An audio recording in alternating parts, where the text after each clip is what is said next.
All right, we're digging into the archives today, guys. Somebody sent me a video last week while I was away doing stuff with my grandmother, and it's from CNBC, and it's why the American dream became unaffordable for the middle class. So I'm going to watch this live with you guys. I have not watched this yet. Let's see what they have to say. At the national level, the middle class is typically defined as households with an annual income ranging between $53,740 that and is a huge difference, okay? Like close to 54 grand versus 161 grand. That's a big difference. And I think that the reason you're seeing something like that is because certain states, you could get a long way on $54,000, right? You could not get a long way here in Boston or just in Massachusetts in general, right? It's just not going to happen, especially if you're closer to the Boston area, right? And that's why you're seeing, you know, certain levels of income in different states. And I think that's what this is attributed to.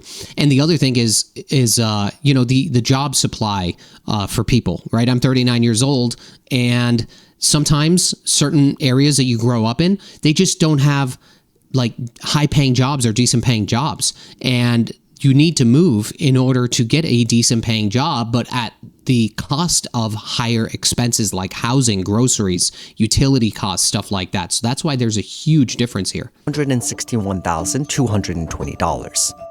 But middle-class Americans like Kyle Connolly from Pensacola, Florida, says life has quickly grown unaffordable. Financially, things have definitely been a struggle for me. I don't know how, but every single month I somehow managed to get by. And I'm left with, maybe this past month, I was left with $125 in my checking account, and that's it. As of June. This is the problem. And this is why CNBC is making videos like this. I kind of touched on this topic on my video about what the American dream is. People, especially in the middle class, are on a hamster wheel. Okay, they're on a hamster wheel, and there's absolutely no light at the end of the tunnel. And that's what the issue is. And when you're not striving towards something, right, it's disheartening to get up and go to damn work. It's just the way that it is, because you are in a constant cycle of never getting ahead. And when you're never getting ahead, the more and more you see other people getting ahead, okay, or whatever it may be, it's like disheartening to continue to do. In my opinion, it's disheartening. I don't know if you guys feel the same way, but when you see that, right, you know, it's disheartening to continue what you're doing and barely be able to afford your groceries or pay your rent. It just sucks. It sucks. June 2024, 65% of middle-class Americans said they were struggling financially and don't expect their situation to improve People for the rest of their lives. People don't expect the situation to improve. It's a part of the income distribution that has felt a lot of pain in the wake of the pandemic. And it wasn't something that just economists were tracking. It was something that was really felt on the household level. You know, people felt it in their grocery bills. People felt it at the gas pump. In their own neighborhoods and in their own lives, they have their own expectations for what they can do, where they can go, where they can eat, where they can live. And to the degree that they're facing those pressures on an individual basis, it really is causing quite a bit of an alarm. 75% of middle-income families say they're actively cutting back on non-essential expenses. You gotta do. 73% finding it difficult to save for the future. I have had to reduce all non-essential spending. I have gotten one haircut because I mean, when is a haircut non-essential, right? Like, you need to take care of yourself, right? This poor girl can't even get a damn haircut, and it's just sad. And I hope they start to talk about, you know, the income levels of certain people in certain classes. I don't know if they're going to do that. But one thing that I will tell you, and they touched on it just a little bit there, was that there's like this income issue where the top earners in the country have earned a ton of money over the last few years. And it's a disheartening thing to see, because they're essentially getting substantially richer during the hardest times in the market or during the hardest times in the economy, right? While the middle class is sitting here struggling.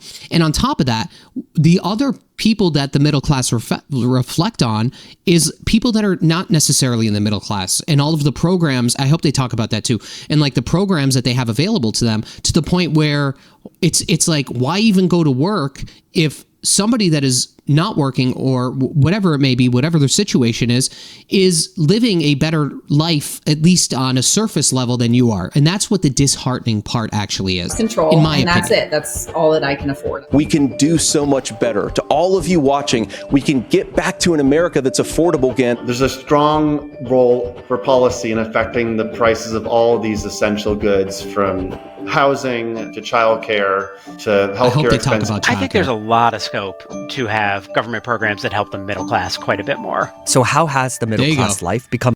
So that's the thing. There's not many government-backed programs that help the middle class. They're the ones that are like, breaking their back every single day in order to try to get ahead. And now, because of the cost of everything, that reality is even further from reach. Again, it's like looking at the light at the end of the tunnel. They are not even in the tunnel, right? There's no tunnel. They're literally just on a hamster wheel. So unaffordable for Americans. Housing is always going to be typically the biggest bite of a household's budget. I think that's probably a primary issue in terms of why people are feeling that crunch. I am currently renting, and I would say that the housing is probably about 65% of my monthly expenses, where it should be the other way around. It should be 33%. The median rent. She's right about that. So even when we're doing some level of consultation for somebody looking to buy a house, right? You try to stay around 30, 35%, maybe pushing it up to 40. This poor girl spending, what would she say, like 63 or 65%? That's crazy. I mean, that is absolutely crazy. Of course, I don't know where she lives. I don't know what her lifestyle is. Is she in a city? Is she overspending on rent? They're not getting into the nitty gritty here, but that is a lot. That's essentially more than double what you should be spending. For middle income families has risen by 18%. To $1,300 per household between 2001 and 2022. You've just seen this intense upward pressure on the cost of rent, and that filters through to the cost of buying a house. Existing home prices hit a record in June 2024, with existing homes selling at a median price of $426,900. Not here, baby. We're according at like to the most 800 recent grand. analysis. It's nuts. The U.S. is facing a shortage of 4.5 million homes. Okay, here I got to go back to that. This right here.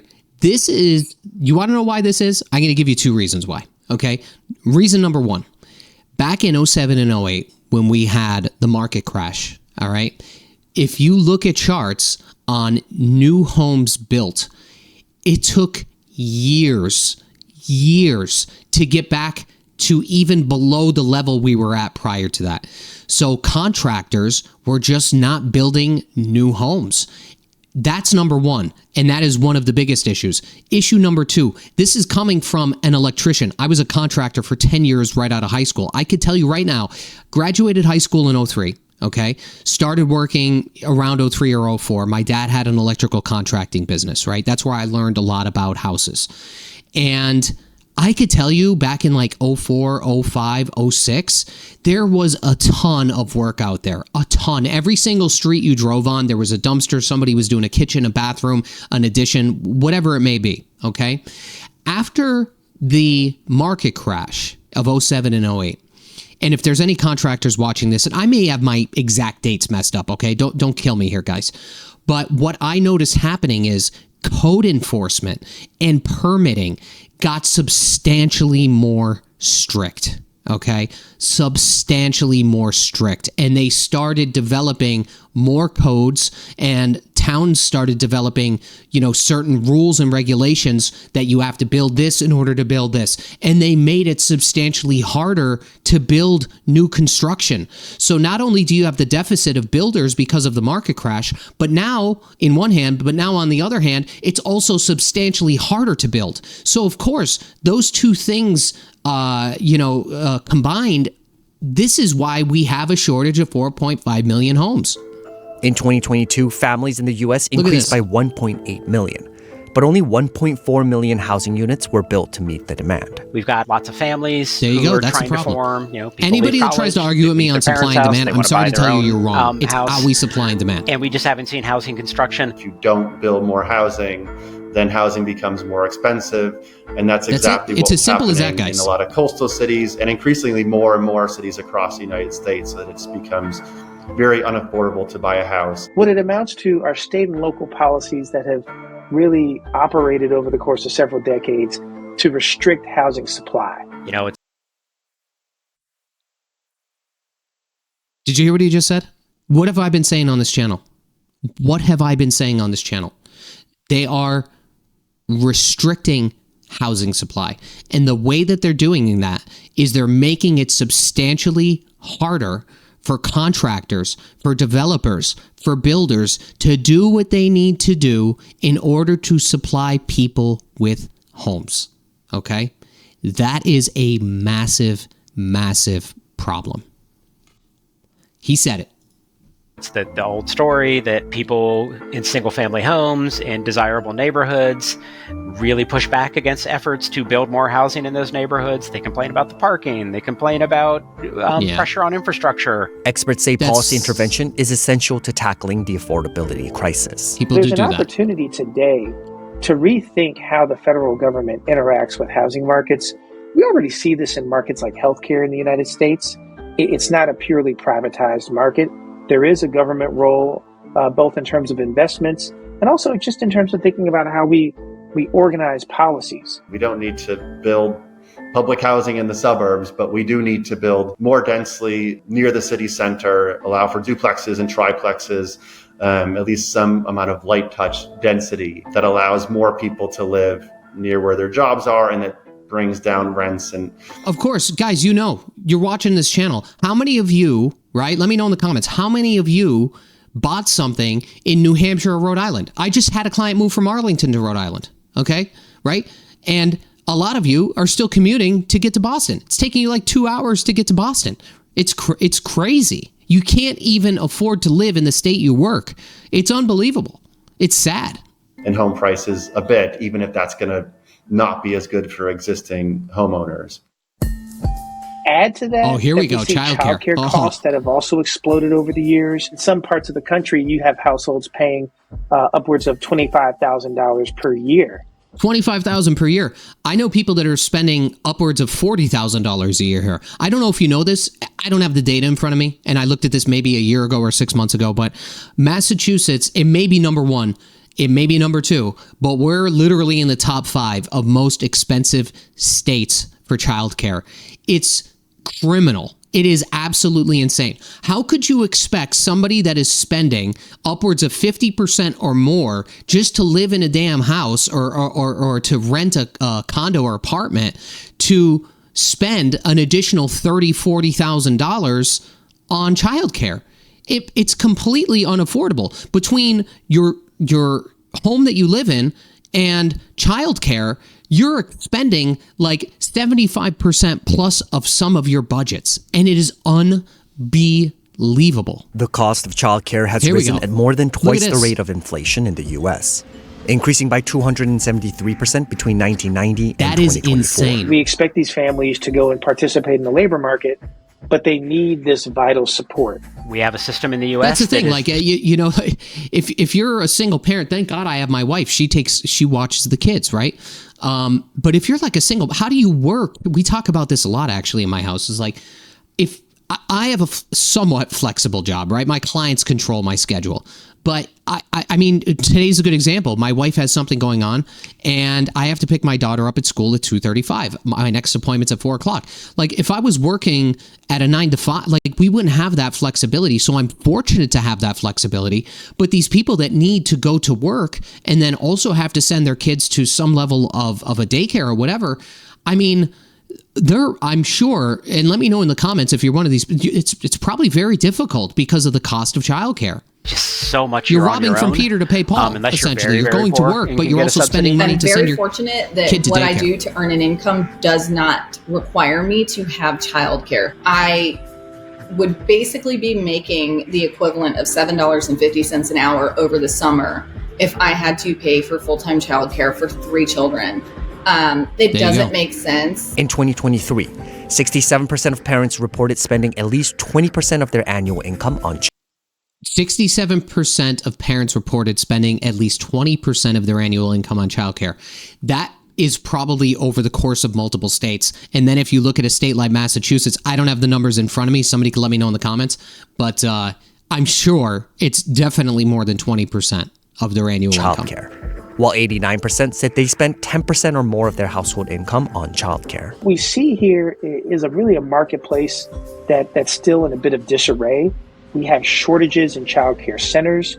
We have childcare workers who really report being underpaid, which then exacerbates the problem. You sometimes have states or localities insisting on regulations that just don't make sense for childcare, that make onerous restrictions on child-to-staff ratios or certain zoning restrictions on where you can have a childcare facility. Yes. And so again, here, there is an opportunity to prop up this labor market and this overall marketplace. We saw some of this effort taking place during the pandemic. In 2021, the United States embarked upon a historic expansion in the refundable child tax credit. Expanded not just in its generosity, but also in the number of families it reached. It went deep into the middle class. Like often the child tax credit in previous years has just really been a low-income program. This one really spread out, didn't start phasing out until $100,000 or more for a bunch of families. That was a one-year experiment that expired.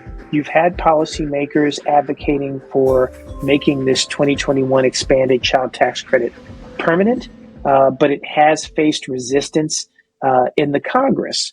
Healthcare is another major factor making the middle-class lifestyle unaffordable for many American families. In 2021, about 12.4 million middle-class families had unpaid medical bills. I will tell you, right, I had my hip replaced 3 years ago, all right? I will tell you that I believe this is a true statistic. Medical debt is like the number one debt, probably other than like maybe school debt, right? In the country. Medical debt is absolutely insane. There's still a lot of people here that don't actually have healthcare, believe it or not. And I remember when we bought our first house, and I've always been self-employed, okay? I've been basically self-employed since I got out of high school. There was a point in time when it was me, this was not that long ago, health insurance for me, my daughter, and my wife exceeded what our mortgage amount was. It exceeded our mortgage amount. And I just think that's unbelievable. It's unbelievable. The highest among all other income groups. Healthcare expenses weigh heavily on me because I don't have health insurance personally. My children do, but I don't. Every time I sit down to go ahead and look for a health plan that would make sense, I get discouraged because what I can afford has like a $15,000 deductible, but I'm giving them $600 a month. It's pretty well known by now that if you like compare the US to almost any other advanced country, we spend a ton more on healthcare. We do. We do not get better health outcomes. The U.S. spends about $12,742 per person on healthcare, the highest cost per capita compared to other wealthy OECD countries. However, the country still ranks lower on key health measures like life expectancy that's the crazy and thing infant to me. mortality. Look at this. Life expectancy. This is really wild to me because I was thinking to myself while I was watching the previous chart, like, okay, we spend a lot on healthcare. Maybe it's because we are living, have better life expectancies and stuff like that. But look at this, right? Life expectancy, infant mortality. I mean, all of these, unmanaged asthma, unmanaged diabetes, safety during childbirth, heart attack mortality. We're like last on this damn list. Compared to similar nations. Everything costs more. Doctors cost more, drugs cost more, devices cost more.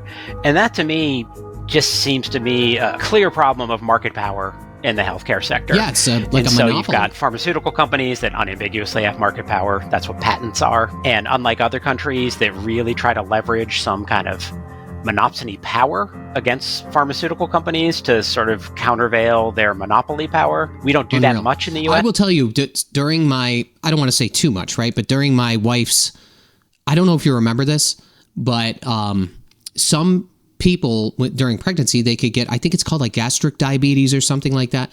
And during COVID, they wouldn't separate packages of insulin. And I think this was with my son. My son was almost due.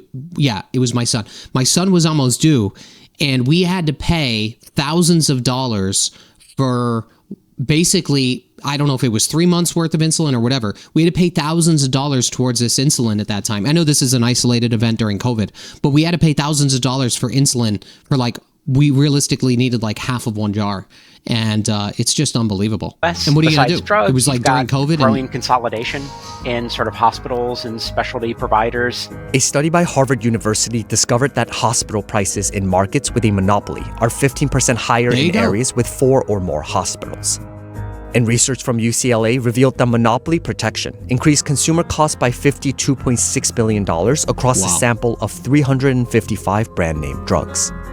I don't know if you know this, but the United States is, I believe, is one of the only areas that pharmaceutical companies, and listen, I have a lot of clients who work, please, I know a lot of you work in tech, biotech, pharma, stuff like that, right? But the United States is one of the, I believe, only places that allows pharmaceutical companies to actually advertise on television.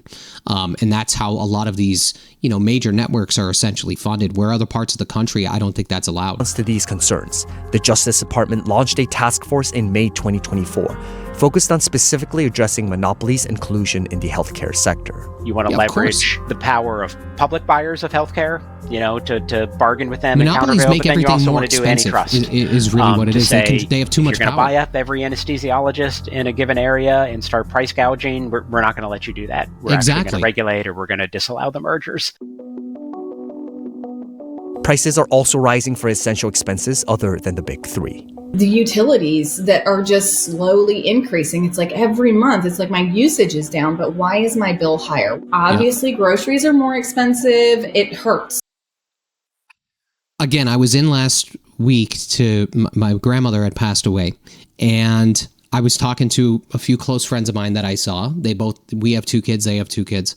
And one of the things that we were talking about is like, we were just, talking about household stuff and everything. And we were just talking about like, I don't know, man, if you guys have kids, the cost of, my kids don't even eat that much damn food, right? Like my daughter's 6, my son's 3.5. They eat, how can I put it? They eat all day long, but they don't eat a ton of food all day long, right? If that makes sense, like they'll graze, right? But I mean, you're talking vegetables, fruit, you get some kind of meat. I mean, I can't leave the grocery store to make a meal for like less than $100, right? When we go for like a big grocery order, and whether it be on a weekly or bi-weekly basis, like it's easily over $300 and less than $500. It's unbelievable. It really does hurt when I have to tell my children no. When I have to tell them that, sorry, we can't go to this activity because I don't have the extra $120 to spare this month. As a mother, that's kind of like the hardest part. Rising prices have been a major talking point for the 2024 election. For Harris and Trump, focusing on the middle class, speaking directly to promises of building the middle class or rescuing the middle class, these are promises that in some way offer an umbrella pitch for why they are the best candidate for the health of the U.S. economy. I was raised as a middle class kid. And I am actually the only person on this stage who has a plan that is about lifting up the middle class and working people of America. She wants to build 3 million new homes over the courses of her potential administration, increase the supply of housing. It's easier said than done, guys. All right. As I just said earlier, it's easy to say, I want to do something. But in one hand, and I talked about this, I think even on my last video, it's substantially easier to give home buyers money than it is to build new construction. I'm not saying that that's a bad thing. I've had a lot of home buyers. As a matter of fact, I have one now that is looking for certain programs, state-run programs, and trying to get some money from some different places, which is fantastic. But when you're offering grants and stuff like that, you're kind of opening up a can of worms, as I talked about before. It's substantially harder to build new homes. It's substantially easier to give potential home buyers money for said homes. But what happens is they end up, you have more buyers enter into the marketplace, which everybody should have the opportunity to buy a home. Not saying that's the case, but imagine, right, that every single first-time home buyer gets this incredible grant or whatever. You're going to be bidding against all these people now. So while you're getting money on the front end in terms of your down payment assistance or whatever, you're spending substantially more on the back end because now more buyers enter the market. So building new construction, it's it's so easy to say I'm going to do something, but then you have state and local regulations and all of this stuff, and it just is so hard to do, especially like on a national basis, right? What they should do is offer. This is what they should do. They should offer some level of benefits or grants or whatever to contractors, right? Like get the money in their hands in order to do what they need to do and to be able to provide a quality product for a home buyer. Essentially, if the federal government could get involved with, state policies and zoning and this and this and this. I know they really have limited things that I believe they could do with that, but easing up on some of these regulations and restrictions would obviously make it substantially easier to build. To crack down on hidden junk fees and other corporate pricing practices that she sees as the reason for high prices. For Harris, a lot of boosting the middle class comes down to putting more money in the middle class's wallet. I have a plan, $6,000 for young families for the first year of your child's life. $25,000 down payment assistance for first-time home buyers. For Trump, he's painting his candidacy as sort of the change campaign. People are sick of the economic status quo, and he wants to be the person to relieve them of the economic pain that he sees as the result of, a disastrous Biden-Harris administration. I had no inflation, virtually no inflation. They had the highest inflation perhaps in the history of our country. For him, lowering prices and ending inflation is a matter of growing the economy as a whole. So I will say, giving money to people is always, in my opinion, look, I'm not in politics, right? But I know just based off of real estate, giving a credit to people is always an easier result than actually having to do the work or hiring a contractor to do the work. So if you're giving money, in one hand, yes, you are helping Americans by providing them with more money, but it doesn't cure the problem, which prices are high. It's a temporary Band-Aid on a bigger problem, as I say a lot on this channel. So fixing the problem would be more beneficial than just handing out money, in my opinion. I don't know what you guys think, but that's what I think. A lot of his proposals, economists have analyzed and said they could threaten to reheat inflation in the short term. Things like his tariff proposals that would increase producer costs for manufacturers, which could then translate to higher consumer prices. We're doing tariffs on other countries. Other countries are going to finally, after 75 years, pay us back for all that we've done for the world. He says, look at the long term. Once we grow the economy in the long term, that value is going to trickle down and outweigh any short-term costs or pain that you feel from the immediate implementation of some of his plans. Listen, I hope that we could get to a point where people aren't struggling. That's all I care about. The American experience that many people aspire to. It really does connote a feeling of opportunity, not just for that family, but for their children's and really future generations. I think government policy is really central to thinking about the challenges facing the middle class today. I agree. And it would be beneficial if more Americans had a feel for how these policies interact with and really affect the well-being of their families. So, ultimately, I don't know if I mentioned this earlier, but I will say this. So here's the thing.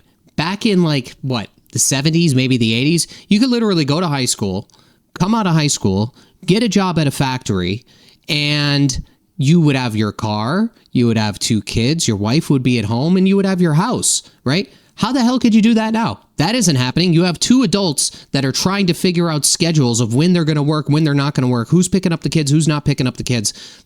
Then you're spending all this money on where you live, whether it be a house or you're renting, or you're spending all this money on childcare just so you could go to work and break even. This is unbelievable to me. It's really unbelievable to me. If I knew this is what the picture of my life was going to look like getting out of high school, we would be in this position. It's really unbelievable. When you think about it, and I'm 39 years old. I know a lot of my friends from high school, of course, certain people are at certain stages of their life. If you have kids, of course, you're spending more money and stuff like that. But you reflect back on what has happened in the past, and the amount of income that we're gaining versus the cost of things is it's out of proportion, right?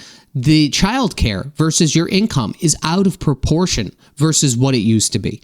Housing versus your income is completely out of proportion from where it used to be. I mean, Jesus, even like she said, a haircut, common household goods, right? Everything is so expensive. And this is not going to be, I don't care, who is in the office. Like, this is not something that's going to be fixed overnight. I don't even know if this is going to be entirely fixed within the term of a presidency, okay? This is going to be a difficult thing to potentially fix, right? There's a lot of what ifs, like they were saying with the tariffs. Like, I'm not like some economist or something, but the fact is, I just want to see this country get back to a point where, you're not struggling to pay for your groceries, or you're telling your kid no, that they can't buy something at the damn grocery store that they want. Like, it's a sad time, man. It really is. And thank you for sending. This was a really good video. But I hope that there comes a point where things will at least get easier for people. And I don't think handing out money is the right answer to that. I think the middle class should potentially receive. I think they're the ones that hurt honestly sometimes the most, because again, they see this wealth gap of people that are like, making a ton of money while everybody else is struggling, more money than they have ever made. And then you have people that are under the middle class that are essentially living the same lifestyle as the middle class without the work part to some capacity, right? Or some other things included there. And that's like the disheartening thing, right? That's the disheartening thing. And that's why I said, for the middle class, it's just like, this hamster wheel. So anyway, guys, if you want me to go over anything like this, my email is in the description below. I'm going to link this too. I'll always be happy to go over a video like this. So thank you for sending it over. Hope you have a great day, guys. Have a good day. Bye.